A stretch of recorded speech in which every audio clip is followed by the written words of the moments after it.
Okay, hey guys, kind of late in the video. I'll show you how to replace the fuel return line. I'm replacing here. I'm sorry, no detailed video, but no one made a video of this and I kind of forgot. My phone kind of died.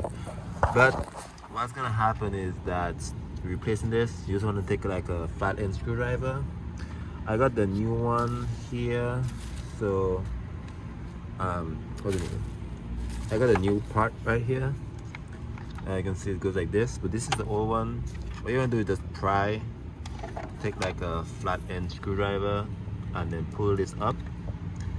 If you're replacing it, you don't want to damage this part, but you want to basically pry it up on the top and then basically pull this out so there's not pressure. This just leaks off.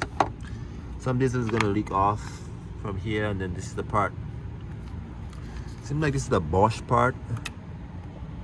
It says 40 made in Germany, and this one this says Bosch 51. So not one sure the same thing, but basically it's gonna place this and then hopefully this fix the cold start issue. So let's pry it up. See the clips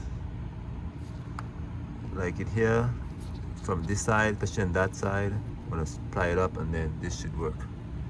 Now we got a new one back. Now we got a new one back in, and it's that easy.